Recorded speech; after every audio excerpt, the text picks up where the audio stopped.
mariage, le background spirituel compte. Parce que la spiritualité doit aussi être inclue à l'intérieur. Le background spirituel, c'est quoi? On parle ici en fait des différents hôtels maléfiques qu'il y a dans sa famille. Ce qui signifie donc les hôtels maléfiques qu'il y a dans sa famille. S'il y a eu ces hôtels, ça veut dire que ces hôtels parlent aussi contre elle. Maintenant, malgré ce background spirituel là, est-ce que j'accepte d'être avec elle? Connaissant peut-être les défis et les challenges que nous aurons demain ou après-demain, je l'accepte ou je ne l'accepte pas. J'accepte de payer le prix ou je n'accepte pas de payer le prix. Maintenant, si tu te rends compte que le background spirituel peut-être est au-dessus de tes capacités spirituelles, tu es libre de dire que non, maman, ou non, papa, ça là, ce n'est pas à mon niveau.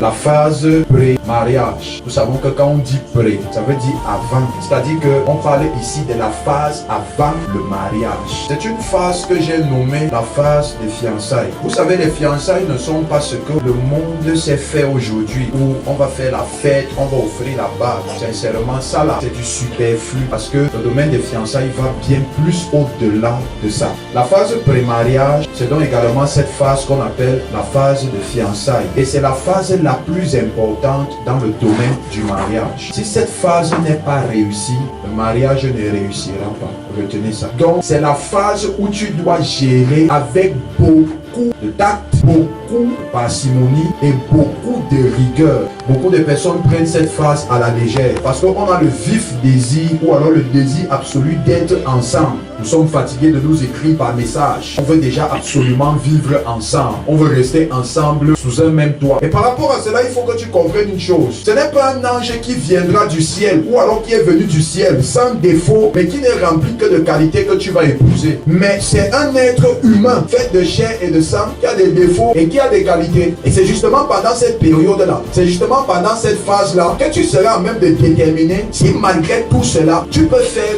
vie commune avec la personne ou pas. Et par rapport à ça, j'aimerais vous dire ceci. Quand vous êtes en période pré-mariage ou en période de fiançailles, vaudrait mieux d'abord chercher à connaître les mauvais côtés de ta personne par rapport aux bons côtés. Je m'explique. On accepte facilement les bons côtés. Personne ne peut rejeter ce qui est bon. Mais ce qui est mauvais, pour accepter ce qui est mauvais, ça demande une très grande étude. Et donc, je conseillerais à toute personne qui veut donc se lancer dans le domaine du mariage de regarder d'abord le côté négatif de son partenaire, parce que des côtés négatifs, lui, il y en a. Ce que j'appelle les défauts de ton partenaire, lui, il y en a. Et si on travaille des défauts, en fait, que tu sauras si tu peux être avec la personne ou pas. Parce qu'en vérité, quand on épouse une personne, on épouse plus son mauvais côté que son bon côté. Maintenant, donc, si toi, tu jauges un peu le mauvais côté de la personne avec laquelle tu veux passer ta vie, tu te rends compte que tu ne peux pas supporter, tu es libre de refuser le mariage là. Tu es libre. Parce que tu as jaugé, tu te dis que non, ça là, je ne peux pas supporter. Parce que si c'est que tu t'engages dans ça, tu vas aller te mettre dans une prison. Parce qu'il y a souvent des gens qui disent souvent, avec le temps, nous allons voir. J'accepte ça comme ça, j'embrasse ça comme ça. Avec le temps, peut-être, ça va venir. Je vais apprendre à fermer les yeux sur ces côtés sombres avec le temps. Si tu n'apprends pas à fermer les yeux maintenant, ce n'est pas dans le mariage que tu iras fermer les yeux. Si tu n'apprends pas à supporter cela maintenant, à voir si tu as vraiment la capacité de pouvoir être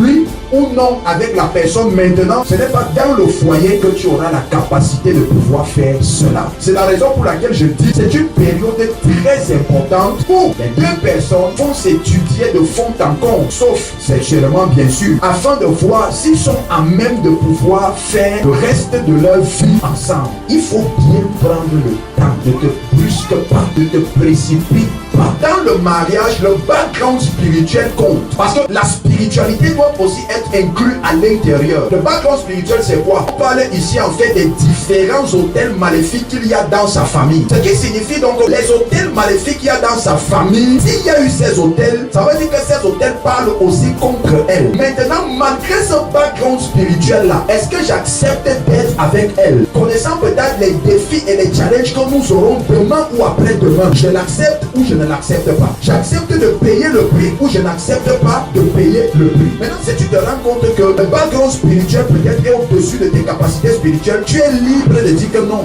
maman ou non, papa, ça là, ce n'est pas à mon niveau. Tu fais la rencontre, par exemple, d'un homme où dans sa famille, il y a l'hôtel de la maladie. C'est un hôtel qui est tellement sévère que tout le monde là-bas tombe malade. À un certain moment, bam, vous allez entendre des cas de maladie. Maintenant, le Seigneur te révèle ça. Il te montre cet hôtel et il te dit c'est un hôtel qu'il faut absolument renverser. Maintenant, les démons et les esprits maléfiques de la famille de ton mari vont se lever contre toi. Ils vont dire, hey, ne viens pas, ne tente pas ce que tu es en train de vouloir faire là. La guerre va donc commencer, le combat va donc commencer. Et donc, par rapport à ça, c'est toi donc qui vas t'asseoir et te dire au fur et au su du background spirituel que je viens de découvrir là. Est-ce que malgré ça, je vais accepter m'engager dans le combat et prier pour que l'hôtel de la maladie soit renversé dans sa vie, ou alors je vais laisser. Et sois-en sûr, c'est un combat qui ne sera pas facile parce qu'on parle ici des hôtels millénaires et centenaires, des démons antiques qui existent depuis, qui sont là depuis. Donc quand tu viens maintenant pour apporter une certaine lumière dans la vie de cet homme, les esprits là ne vont pas te laisser tranquille. Les esprits là ne seront pas du tout contents. Ils vont se soulever contre toi. Maintenant, est-ce que tu vas donc accepter, payer le prix et dire que moi je vais me battre parce que c'est l'homme avec lequel je veux être. Je vais me battre parce que c'est la personne avec laquelle je vais être. Est-ce que tu vas accepter payer le prix ou bien tu vas claquer la porte? C'est pour ça que le background spirituel est tellement important. Mais si tu ne connais pas le background spirituel de ton conjoint ou de ta conjointe, tu risques de te retrouver face à certains combats que tu ne maîtrises pas. Et tu vas te dire que, mais attends un peu, je ne savais pas que c'est comme ça que les choses devaient se faire. Je ne savais pas que c'est comme ça que les choses devaient se passer. Tu ne savais pas parce que tu n'as pas questionné Dieu par rapport à l'état spirituel de ton fiancé ou de ta fiancée. Questionne d'abord le Seigneur. Cherche d'abord à connaître. Regarde d'abord sur le plan spirituel afin de voir quel est le démon ou quel est le problème devant lequel vous pourrez être confronté demain ou après-demain. Et que malgré ce problème-là, tu diras, moi, j'accepte,